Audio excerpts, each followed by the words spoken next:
and philosophy and metaphysics, everything. And that is the word karma. Take that word karma away from Indian philosophies or metaphysics, or religion, whatever you like to call it, and nothing is left. Nothing. Okay. Now, these laws of karma, the topic is going to be, as you know, the nature of karma. These laws of nature were not deliberated upon. No group of sages sat down and decided, let's have something like this. No, these were the result of realizations. At certain points in a disciplined mind's life, the mind rises to its limits above the conscious mind, or you can say this normal waking state mind, and comes to face with certain facts which are not available in making this brain, you can say, induced level of consciousness. A person can transcend oneself, and that is what these great sages called rishis, they experienced these laws, and they formulated them in what is called the laws of karma. That's why the first part of the Vedas is called the Karma Kanda. That is karma. Everything is based. It's like something like this, you know. We have the Einstein coming and reformulating certain principles of gravity. Though they are existent and they are operable on a separate level, yet these new laws of gravity supersede the old laws. It's not that these laws were discovered by Newton or Einstein. They are pre-existing. So these laws pertaining to karma are pre-existing. They are, as they say, embedded in nature itself. The word karma comes from the word kri, to do. So we are doing karma all the time. You are looking at me, some of you are not looking at me, but listening to me. Yeah. I'm speaking to you. This is all karma. The whole body is being run subconsciously by karma. We have a whole host of memories crowding behind this conscious mind of ours. How does the meaning of these words that you are hearing, how do they flash in your mind?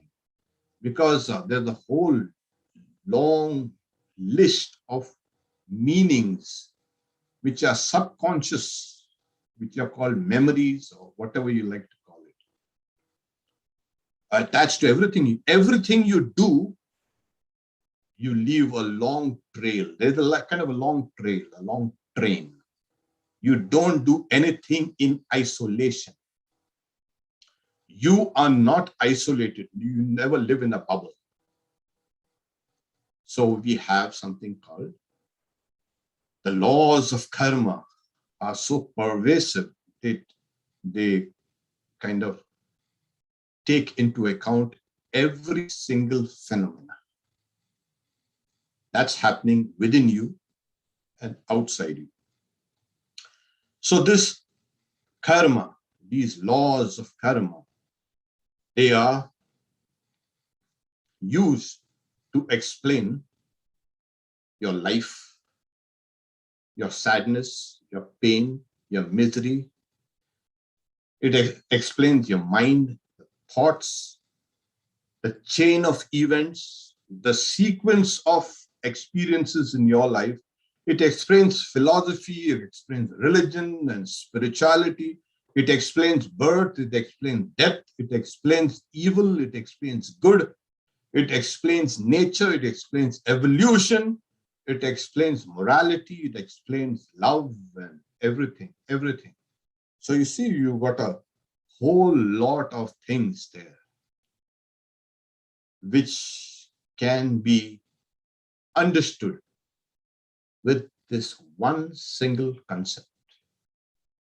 And that's why they say it's one of the greatest contributions of this, our rishis, our sages, to us.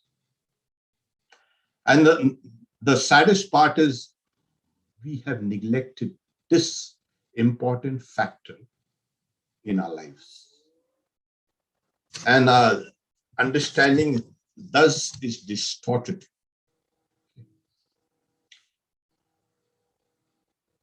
So let's get into the implications. What are the implications? What are the impacts? So it has a long history. It's like, again,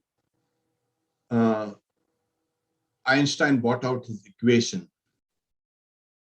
And it has taken years and years and years, and still people are discovering newer and newer applications to his E is equal to mc square. And as a result, what happens is, if we can understand the basic things and how it impacts us, and from the impact, we can try to go back and see what is the source of things. If we don't understand this karma, we don't understand Hinduism or any religion for that matter. Simple as that. You don't understand your own life. That's why it said karmaiva dharma. Karma itself is dharma. There's nothing else, nothing more, nothing above this as dharma, our religion. This has also been in, Hinduism has got a 4,000-year-old evolutionary history. It is still being developed. There is no cutoff point. At one point of time, we had the Vedas and then everything stops. What happened? Oh, we have the Vedas. Or like we have the Quran, or we have the Bible, we have the Zen Avesta, we have the Guru Granth Sahib, and religion stops there. You just follow it. No, it's just impossible. Religion has to be a continuously unfolding story for it to become relevant. If you put a full stop at your prophet or messenger or avatar, at that point, this is all that there is, then you become irrelevant. Hinduism, fortunately, never committed that mistake. It is a continuously unfolding story. Now, this is a challenge the doctrine of karma throws to us all. Okay. Can you apply the laws of karma, say, to individual lives? If you can, you will answer many of the unanswered questions. Okay. Can you apply the laws of karma to psychology or to psychiatry? All the craziness, all the insanity that goes on, the mental depression and anxiety and stress and all the host of things that are happening to individuals in today's society can be explained by the law of karma. It explains psychology. It explains not only that, see, all religious doctrines, it throws a challenge to them also. Can you apply these laws to your religions. Let's see what survives and what really departs. There's a bunch of superstitions that we've been collecting in all our lives as saying that we are religion. Apply the laws of karma there and see what remains there. It also throws a challenge to policymakers or lawmakers or politicians. Can you apply these laws of karma so that we can safeguard and protect the environment? We've been doing things as if it's none of other people's business. We've been killing species. We are in the 5th mass evolution. We don't even realize we are in the smack in the middle of the 5th largest, you can say, species are dying off like mad. The environments are just being destroyed. Apply the laws of karma. Can you do that? Then you'll have a better idea of what needs to be done. So it's also throws a challenge to science. Apply these laws of karma and see if science can either break them, they won't be able to break them. In fact, it will enhance science. So apart from throwing a challenge to everything and everybody around, it also throws a challenge to all theologians. What is the problem of evil that you have been trying to solve?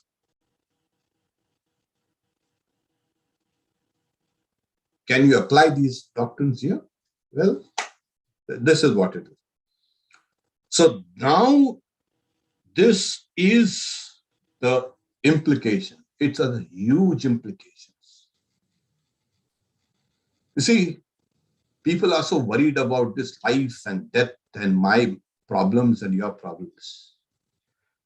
In fact, karma transcends even life and death. It is so powerful. Life and death itself are nothing but manifestations of these laws of karma. So your lives, this life here, is a direct manifestation of karma. So if you want to understand what's your life and what is death and what is everything, so understand the laws of karma.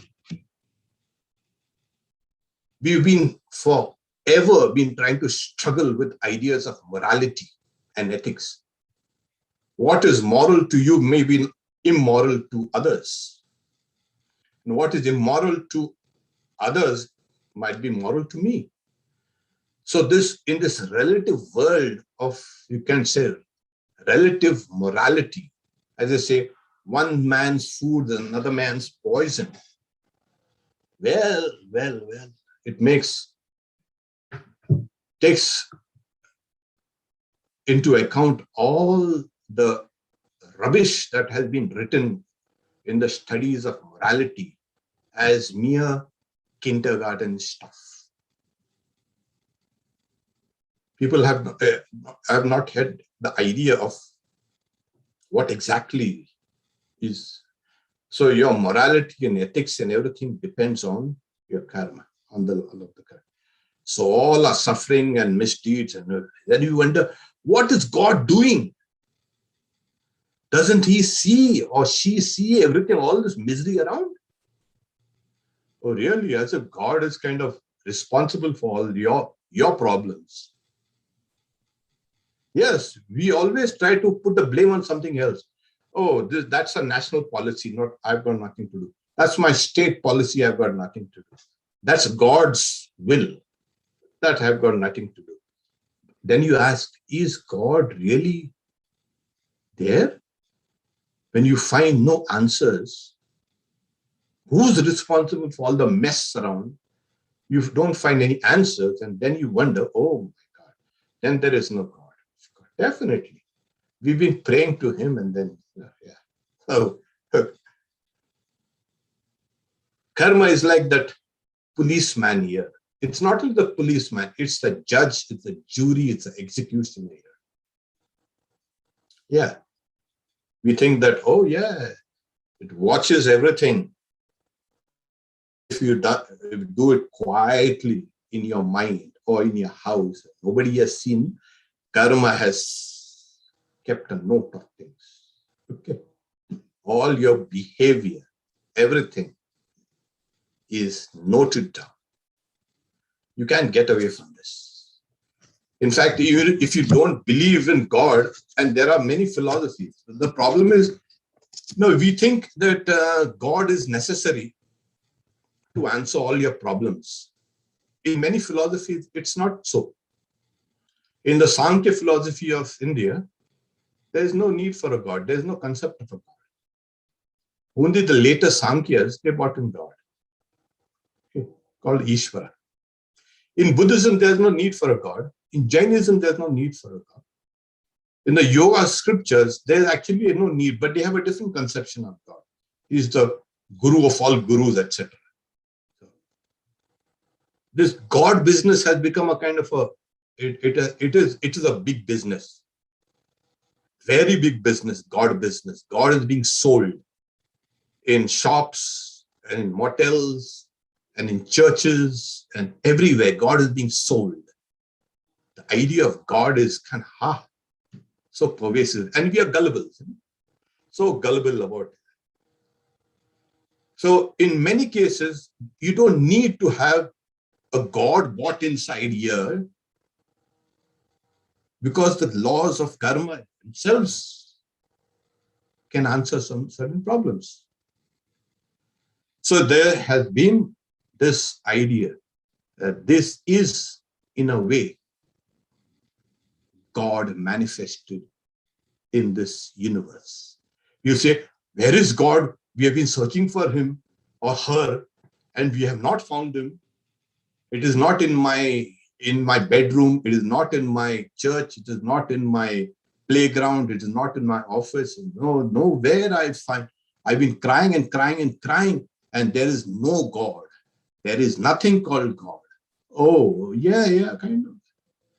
And we fall for such things, I have not seen God. Have you seen an atom? No. So can you say that, deny that there's no atom? Well, no. Somebody else has seen an atom. Similarly, there is someone else has seen God. And how do you say that there is no God? But this idea of God as sitting somewhere in the clouds, that idea of God is meant for the children, kindergarten children. And we are still in that kindergarten. You just don't want to come out of it. You've got to go to school and high school and graduate. And no, I'll stick to this. Why? Because my grandfather told me that. Oh, yeah. So if you want to search for God, look for God in karma. If you can do that, you will find God. Where is God? I have not seen. Yes. Understand these laws, and then you will understand God, the workings of God. Okay. I think this is clear. And then we have, again, the other big problem of evil. Who is responsible for all this evil in this world? So again, not me. Everybody will say, not me. I wasn't there when the whole thing started. I've got just imply. So you have to invent something like a Satan. And even the ideas of a Satan has kind of developed over the centuries. They've made him more and more evil. That guy was a nice guy. He was called, in the Bible, it's called Lucifer. He's one of the angels, archangels, and he was Luciferus. That is, he was very bright, kind of. And he had a different opinion, which the God did not like. So he cast him out. And later that thing has developed into what is called now today's concept of evil. Like the Satan has a tail, can you imagine?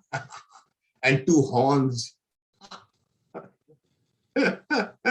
Because we are going to make him the most evil of evil things.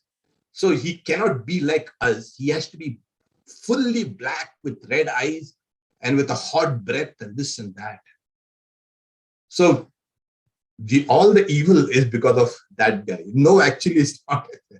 So we have been learning to foolishly throw the blame on others. And it's not my fault. Everything. My environment, I am the victim of circumstances. I am this and that. I don't know. So this problem of evil also can be dealt with by these laws of karma.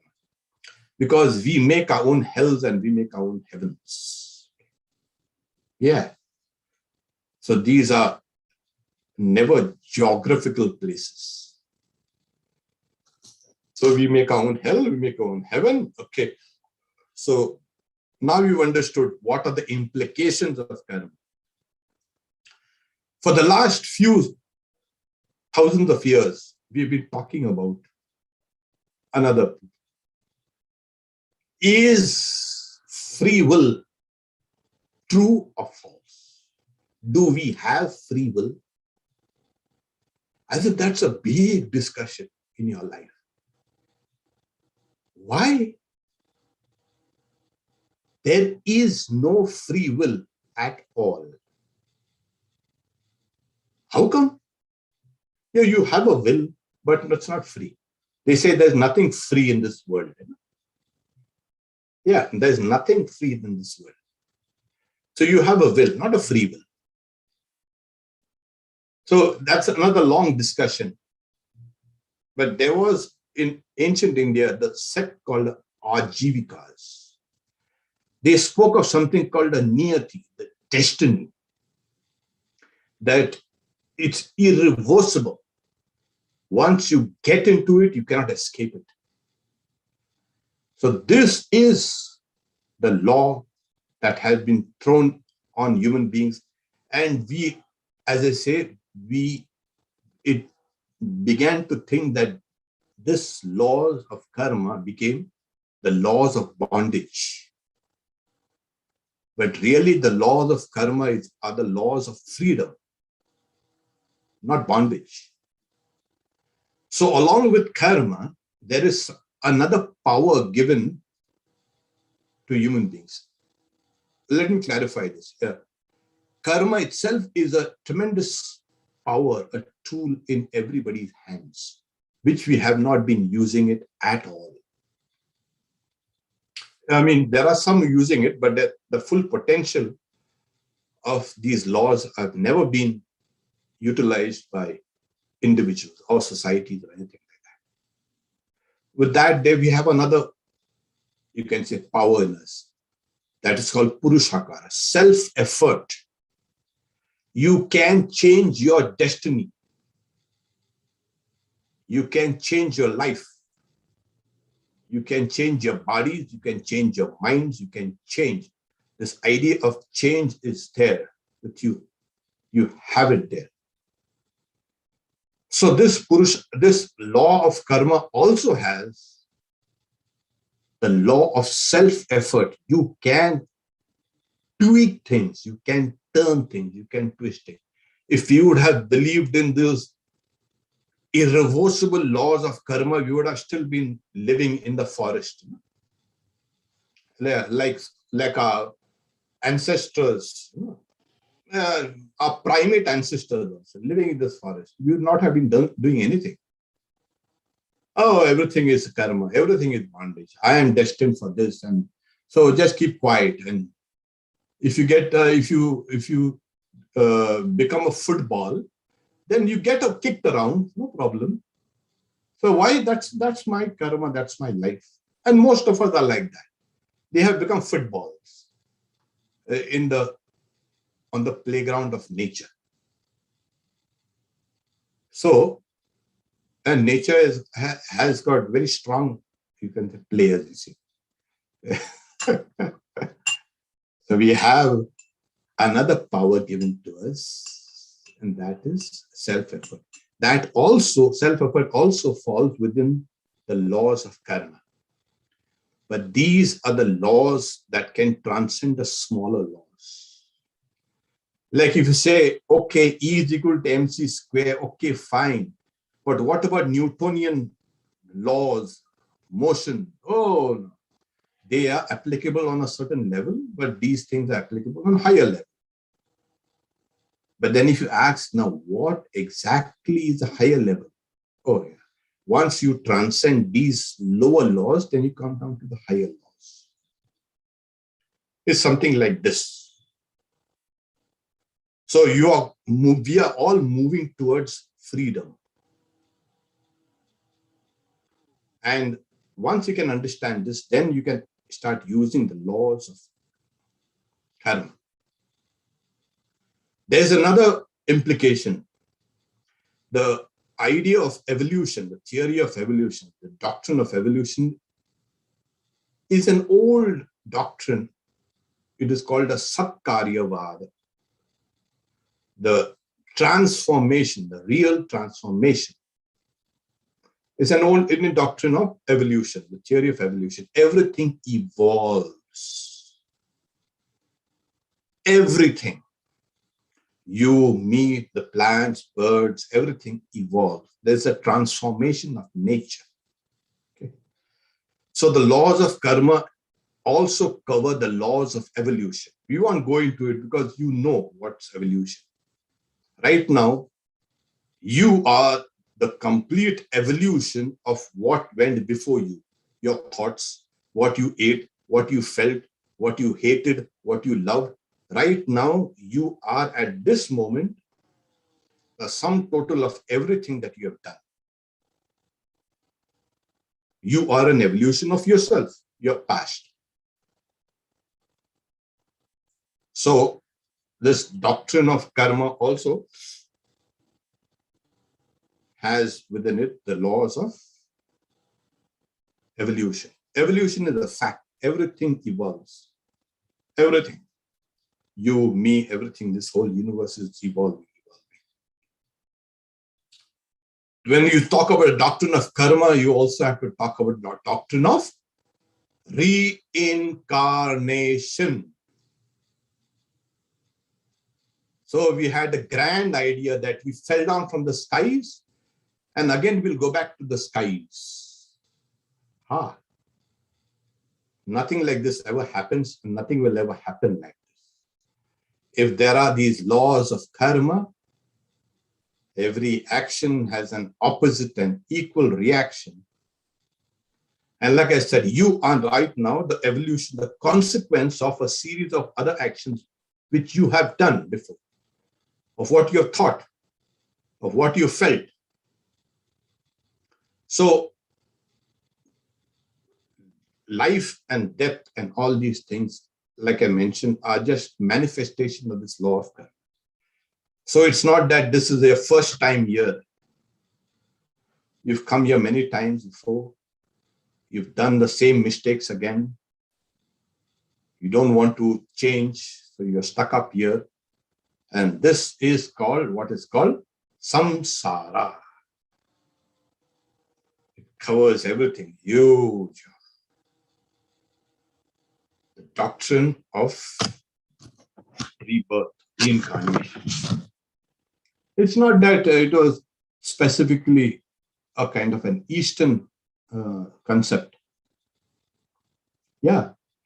The old Greeks, they knew it. The Alexandrian Greeks, they knew it. Greeks in Athens, they knew it. So it's an old human concept. Many cultures, what as you call primitive culture, there are no something called primitive culture. Is a culture is different. They call our cultures primitive. We think we are cultured. Actually, we are worse than savages at times. So, yeah, so in many cultures, you had this ideas of reincarnations everywhere. Only somebody has started telling you there is no such thing as kind of rebirth, because they had no concept at all of a human being, of a human soul. They had very crude ideas of a human soul. What is a human soul? They had no idea of soul at all, actually. So that the soul, individual soul is indestructible. It traverses from one stage of evolution to another, higher and higher. This concept wasn't there at all. This comes with a long, you can say, development of inner contemplation. So this is, I won't go into this long discussion because this itself is on one whole, the topic of a talk itself, as I say. And I can see that you might not be so kind of interested in going deep inside. We'll just skim on the surface. Okay.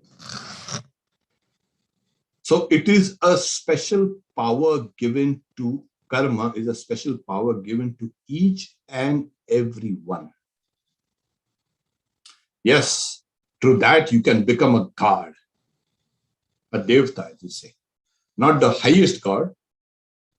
You can, of course, you can reach up to even Indra. There is no power in this universe that can stop you from attaining what you want. So it's a special power that's given. If you want to become like a tiger, you can become like a tiger. If you want to become like a god, you can become like a god. You can be a demon, you can become a demon. This power should have awakened us. While we think we are so helpless and we can be bereft of everything, we have no faith, we have no trust, we have no love, we have no devotion, we cannot concentrate, we cannot do this, we cannot do that. Hundreds of things. You have a checklist, you'll start ticking every one of them. Can you meditate? No. Are you devoted to God? No. Are you devoted to your higher self? No. And no, you keep on. Or maybe a little. That's because we have not been able to understand this power within us, the power, the special power that's given to each one of us.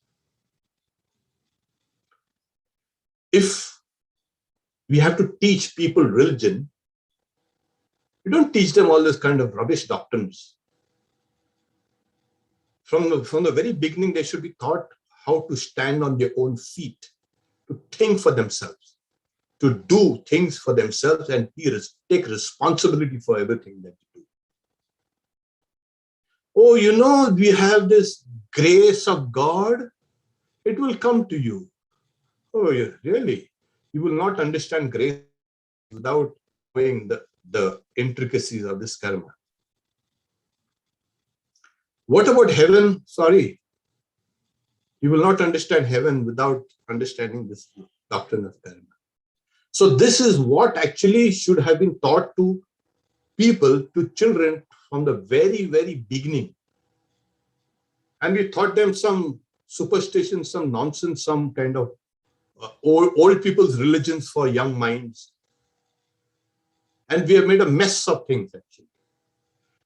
And so you ask anybody, tell us something about Indian philosophy or religion. Tell me something about religion. See what happens. And then you'll get caught in your own kind of, one small objection will bring all the arguments down. So our knowledge has been so flimsy. But that is actually what you're supposed to know. But we, like I said, we have kind of neglected this. Okay. Now, every karma that you do, everything that you talk, you think, you do, you imagine, everything leaves a mark in your mind.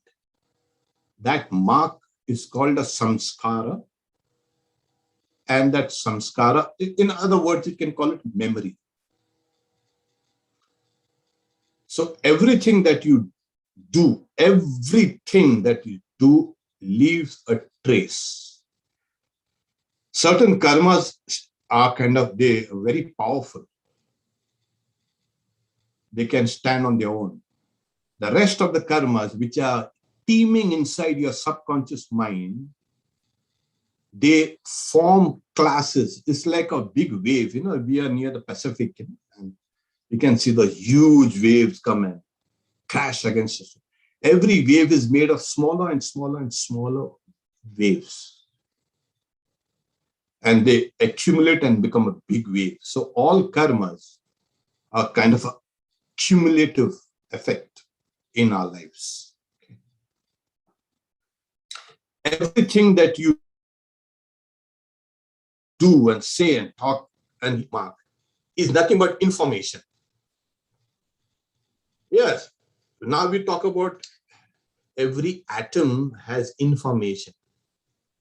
Oh, yeah, you can say every atom, everything. So everything that you do, every karma that you do, every thought that you think has information, has knowledge, as they say. Okay. So that's also another thing. People talk about the destiny of faith and luck. Oh, I'm so lucky. There's no such thing as luck. The doctrine of karma does not talk about luck and fortune and this and that. So certain things have been done in your past life, which or in this life you have forgotten. That rolls down and comes back. So the results of karma are unerring. What you do, the results will come to you, never to me. What I do comes to me, what you do comes to you individually. There is no mix up there. Oh, it's not my fault, actually. I never did that. Yeah, you did it. Somewhere behind you, opened yourself up to that particular blow that came and hit you. Why me? Why me? Yeah, you. So nothing can go unanswered. Nothing can go unaccounted for. What you have done will come to you. It's yours. Take it. So here we have, with this power is there.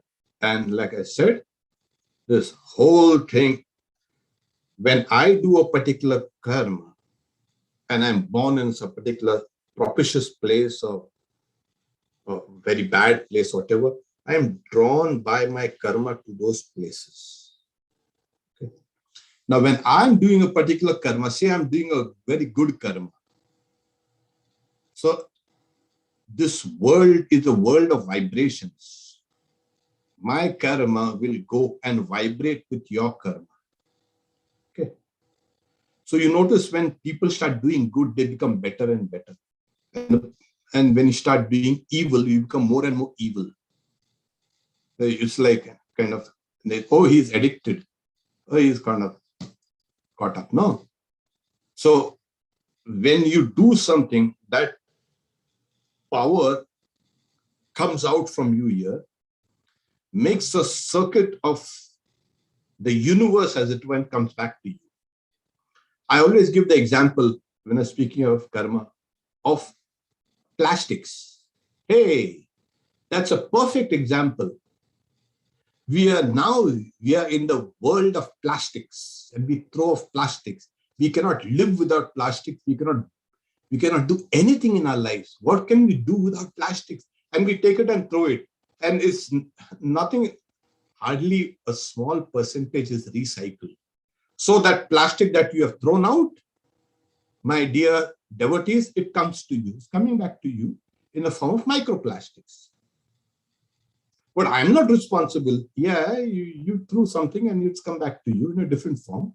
Now that microplastics in the air, in the water, in your food, in everything. So here you are. It has come back to you. So you have to be careful what you throw out. It will come back to you. Throw good thoughts, it will come back to you. And as you keep on doing good, you will attract only good people. Oh yeah, that's definite. If you do bad, you'll see you will get into bad company. There's no doubt about it. Because that karma vibrates on that level. The mental vibration, it vibrates and becomes stronger. If 10 people are doing bad or evil, And even I'm doing 11. So the cumulative effect of that bad or evil deed is 11 times more. Its effect on me. So the external environment also is full of this karma. But everyone is doing karma. Yeah, everybody is doing. So it becomes more and more powerful. Certain karmas done according to time, place, and circumstances becomes you, because that's why they say Desha Kala Patra. You must know where to be charitable, to whom to be charitable. Oh, I gave $1 million. What? To whom? To a drug push. Oh, really? That's no charity at all. You're going to destroy his life. Yeah. So you have to be careful. Oh, I kind of paid my dues to that, my political party. And those guys kept on telling lies and doing all the rubbish things. And that some of that karma has come to you because you paid for that. You paid for someone else to do bad, and you say, not my fault. Actually, it's your fault. So that's why they say karman ki gati nyari. The Bhagavad Gita also says, Kim karma, kima karmeti, kavayokyatra mohita. What is karma? What is akarma? Even the sages, the rishis, are at times confused about the real nature. Tathe karma pravakshami. I will teach you, Sri Krishna tells Arjuna, about that karma, knowing which you shall become free. Moksha seya shubha. So here it is. So you have to be extremely careful in what you say and do and think. The tremendous, you can say, awareness that grows inside you. You become responsible. You become responsive. You become careful. You become hyper aware. That is life. 90% of our lives is subconscious, and we think we're greatest beings on this universe. Oh no, nothing like that. A person who is aware of what one does or thinks and does is the perfect person. How to become perfect? You have all these doctrines. This is the one doctrine, the best doctrines.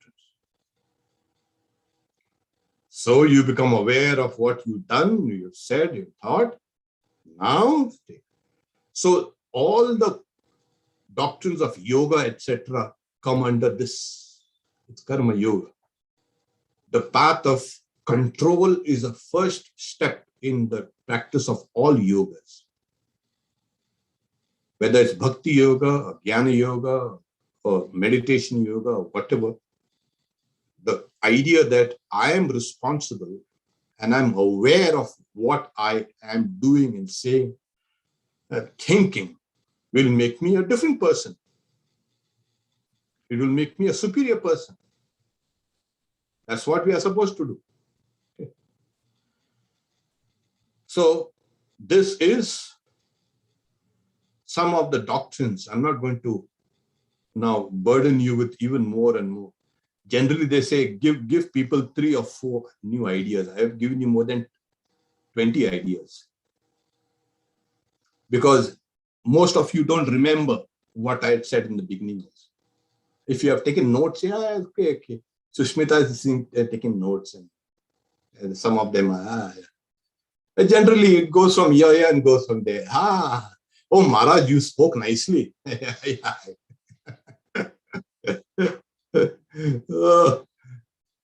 So this is karman ki gati nyari. Don't blame no God, no man, no external circumstances. Swamiji says, take the whole responsibility on your shoulder and know that you are the creator of your own destiny. All the strength and succor that you want is within yourself. Therefore, make your own future.